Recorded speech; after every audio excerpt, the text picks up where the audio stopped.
Happy New Year, everyone. If you're deciding on the Ford Lightning, we'll have a review for you 1 year later with our Ford Lightning here for our family, and I wanted to give a couple of updates.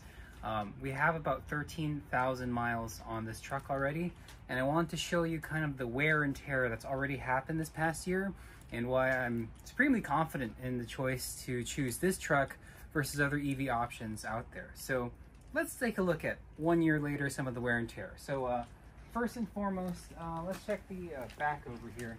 So we had a flat tire, so there's some like scraping here. This is the P&W, so it's just wet all the time. You might be asking why I didn't cover the bed with Line-X or anything like that. Well, that's because I wanted this shipped as fast as possible, and at the time we weren't sure if the lining of it was available or would delay the shipping. But you can see already I've scuffed some of it just from putting in bins and everything like that. But I'm not too worried about it, everyone, because you can cover this or Line-X it, Raptor line it, and you can keep reinforcing that. I'm gonna go ahead and jump over here, and I'll take this real quick. We've had a flat tire, and I was able to use just the regular tools from my other Ford. You're gonna see it right over there. So that's the other Ford that had the same, scissor jack, and I could use all these different extensions, and this piece in particular, it was the same to lower the wheel from it, which I had to do.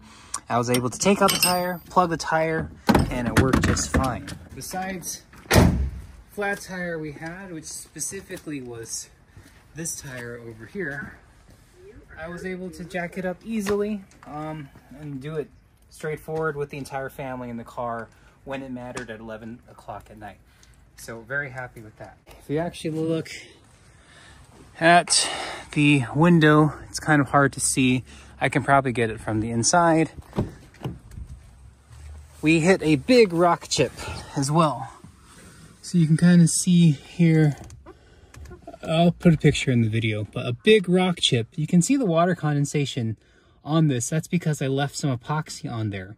I was able to stop this window crack as well using a very small drill bit with a Dremel and adding the window epoxy sealant. It's very common. I got it on Amazon for it.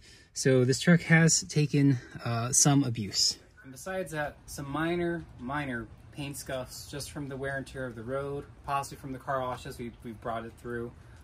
But all this to say the complete package of it, this is just what happens over the year, but I'm extremely satisfied. Reasons like being able to change a tire myself without any having the spare tire in its first place. Some Teslas don't have the spare tire. You call a line for it. I'm just ready to get off the road. I heard from the tech at AutoNation Ford, my dealer, that even if we did need to replace this, you could just replace this with an F-150 window. There is one more piece that fell off, even on our seatbelt cover here. If you look, there's a black trim piece right here versus the other side. If you want to zoom into that, you can see that I bought an F-150, a black trim, just for a little Easter egg. I couldn't match the piece exactly, but I can always get the gray piece. So that kind of shows that the design language of this is an F-150 on top with the Lightning. So I'm pretty satisfied with that.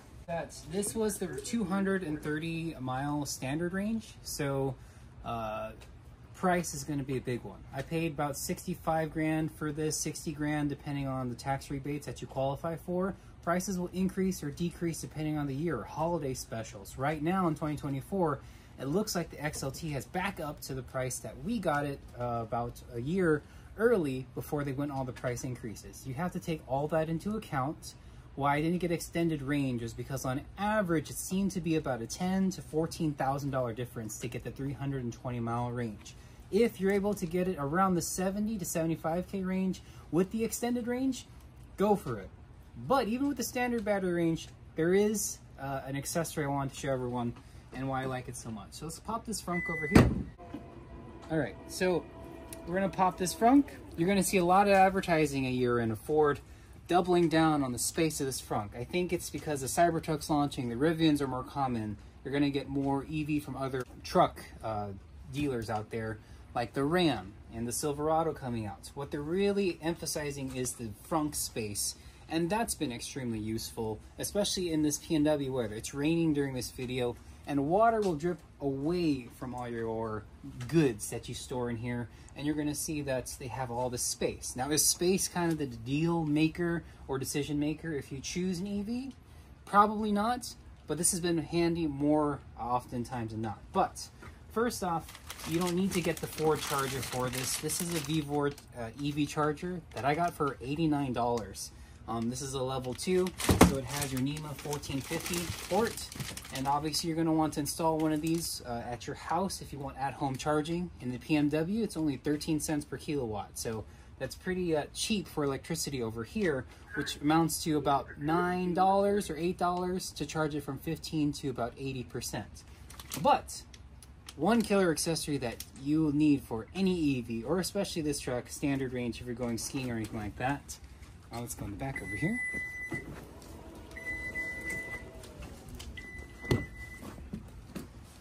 This is the Anker Solix F3800. So this port right here is a 1450, 220 volt charger. So I can plug that charger that was the VVOR charger into here and charge the car. This will give me an astonishing 12 miles, but that, remember, it's a 100 kilowatt battery on the standard range here. So the VVOR charger with this plus battery expansion packs can get you 12, depending on the number of battery packs you have, to about 15 to even 20 miles to get you to one charger to another destination. We've taken this as a family over the course of the year to Crystal Mountain, the mountains here for skiing, to Portland, all the way down south. We've done various trips. Around the 4-hour range is probably the max that we've pushed it, where it's still like socially acceptable, where about you drive and the family kind of wants to take a break or go to see some sights, and that's a great time to charge.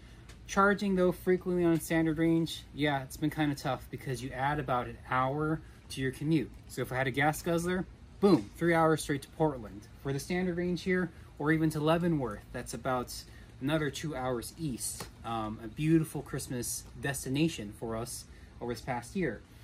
When you charge the car, you lose a lot of travel momentum. So that's the balance of standard range versus extended range. So the sweet spot, have this Solix F3800, not just for this Ford, but for your future EVs, just in case you get stuck anywhere, with that 1450 NEMA port that can charge your EVs. And it can add about 12 kilowatts of battery to your item. And at the same time, try and get the extended range if possible, but it doesn't make me regret it because I did save about $10,000 to $14,000 that I could put towards my battery and solar projects. But back to the truck, it's been super reliable. I had to take it to the dealership for one module add-on, which I did. It was no fuss. They just changed a little battery module, and pay close attention to your 12-volt battery that was in the Frunk to make sure that your screen turns on. There's some electrical components that really depend on that 12-volt battery versus this 100 kilowatt battery on the bottom. So that's about the year check-in. 13,000 miles, but I definitely used it back for a ton of heavy lifting, a ton of ski gear, especially as snow comes in, just throwing everything in the back, or even throwing a bunch of bins or e-bikes. I'll throw a bunch of pictures of what we put in there. No regrets whatsoever. It's been a very great truck. All right, Happy New Year, everyone, and hopefully you find some great lightning flash deals. All right, see you in the next one.